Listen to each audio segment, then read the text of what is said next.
Previously on Legends of Ninjago. So we now know that my brother seeks the golden weapons. So we must retrieve them before he can. Make preparations. I will be sending some very important guests within a few days.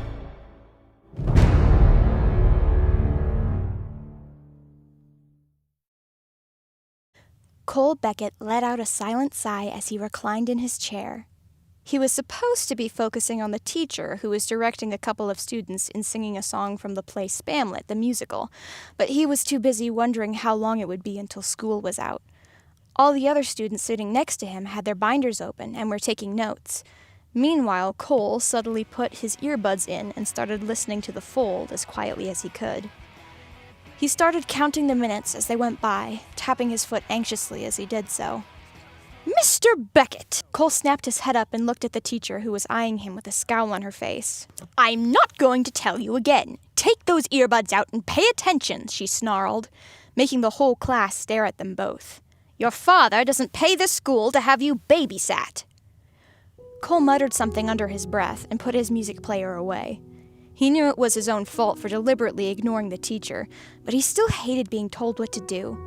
He especially didn't like it when the professors mentioned his father, a very well-known vocalist and dancer who had won many awards. He had sent Cole to the Marty Oppenheimer School of Performing Arts just a few months ago, and he had hated it the moment he'd stepped on campus. Cole had no interest in becoming a performer like his father. He had no real interest in becoming anything, actually. Well, at the very least, he hadn't found anything that he wanted to do. He'd thought about running away from school and joining the Imperial Army, but he was a bit nervous about the idea for one particular reason, the very same reason which made him uneasy just to be around other people, especially at school. He wasn't like the rest of them. Cole had a very special, very unique ability. Ever since he was about 8 years old, he discovered that he could control Earth. He had no idea why or how, but if he wanted to send a rock flying 10 yards, he could do it without even touching it. As the years went by, Cole began to feel a sort of connection to the Earth, like it could speak to him in a language he used to understand, but he never had the chance to fully explore that language or his powers, with his father constantly pushing him to succeed as a performer.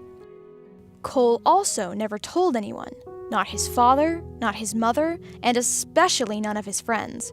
How could he? People already looked at him differently because of his parentage. The last thing he wanted was for them to look at him like he was a freak. So he distanced himself from pretty much everyone he knew, and didn't bother to make any close friends at this new school. He was dragged out of his thoughts when the teacher called for all the students to come and sing one of their songs together. Cole sang tenor. Not that you'd know that, because he sang so quietly and with so little effort that had he not been present, it would have made little to no difference. Class ended shortly thereafter, and Cole hurriedly grabbed his things and was out the door before the professor could stop him. He hated it when they tried to give him one of those "I believe in you, but you gotta commit to your lessons" speeches, because they were just wasting their breath on him. He had made up his mind long ago that he wasn't going to listen to anyone here or try to learn to sing or dance. Besides, he was no good at either. He walked down the dismal hallways until he reached his locker and stowed his sheet music, exchanging it for his recital script. The next and final class was acting, and although he didn't mind it as much as singing or dancing, the director would constantly be nagging him about how he was never committing enough to his part or trying his hardest. Cole heaved a deep sigh as he prepared for the worst and took off toward the classroom. Just as he turned the corner, he suddenly found himself face to face with another student, Emmy, and nearly knocked her over as they barely missed running into each other. "Oh, I'm so sorry." No, it's okay. I should have been looking where I was going. I heard you got the lead part in the school's upcoming play. "Oh yeah, I did. It was no big deal. And what about you? Anything new happening?" Detention. "Oh." Well, I should get going. Acting class and all. "Oh, right. Yeah, I've got singing now. I should get going too." The two parted ways much like how they had met, suddenly and awkwardly. At times like these, Cole played with the idea of actually becoming a performer and setting down roots in the artist community, but there still wasn't enough there to convince him to commit. He still couldn't sing, he still couldn't dance, and he still had his weird powers, which didn't really set him apart from the other kids except in his own mind, but it still made him feel out of place. After all, what was he? Was he even really human? Or some sort of spirit or demigod? There was always a part of him that agonized over these questions. Acting class was long, boring, and exhausting.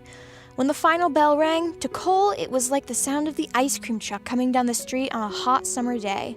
But before he could head out the door, he was stopped by the director, Mr. Kawasaki. Cole, have you been practicing in your spare time like we discussed? Cole thought about lying for a moment, but he was pretty sure that Mr. Kawasaki already knew he hadn't.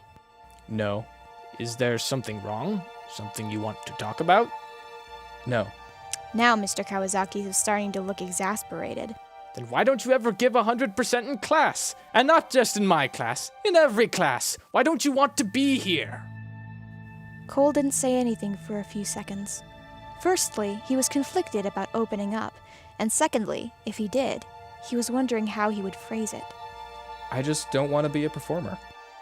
Then why are you here? I don't know, because my dad put me here. Cole was worried he'd said too much. He didn't really want a long conversation right now. Look, I gotta go. Detention and all. Right, of course. We'll talk more later. Fat chance of that. He spent most of detention doodling in his sketchbook. Nothing he would call art, but he did think his drawing skills were much better than his singing. Finally, as the sun was beginning to set, Cole was free to do whatever he wanted. He packed up his things, threw them in his locker, sprinted to his dorm room, got changed, then went racing toward the nearby hiking trail. Cole was a very big, very strong 18-year-old, attributed mostly to how much time he spent outside playing sports and other activities. As he shook off that last bit of stiffness in his legs, he felt like he was flying down the road. However strong he was, though, he knew the only reason he could run so fast and for so long was because he had always been abnormally strong, which was one reason he had wanted to play sports when he was younger. But of course, his father wouldn't let him. He arrived at the trail after about a minute and looked up at the towering mountain. It was the smallest peak in a mountain chain that ran the length of Ninjago, and it was also where Cole did his favorite activity, rock climbing.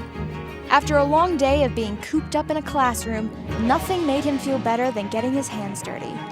He also liked it when it was late, so that no one would be around to see him practice his powers. Sometimes he would climb up onto ledges where he could sit and try to sculpt things out of rock. Not very cool, but it was the most subtle way he could practice. His powers also came in very handy when climbing in general. If he ever slipped, he could just make a convenient ledge appear that he could grab onto. Or he could make footholds in the stone to help him climb faster. Today, however, he didn't practice. He just wanted to get as far away from his problems as possible. He was frustrated with his whole situation, and climbing was one of the only ways he could clear his head. There was something off about today that Cole couldn't really define. It was like there was someone watching him, or at least that's what it felt like. There was this presence he could sense not too far away, and he wasn't sure if it was good or bad, or even real. When he finally crested the last peak, after twilight had fallen, he finally figured out what that strange presence was. As he stood at the top of the mountain, sweaty and out of breath, he saw an old man with a long white beard, wearing a long white robe, sitting by a small campfire sipping tea. He looked up at him with very striking blue eyes. Hello, Cole.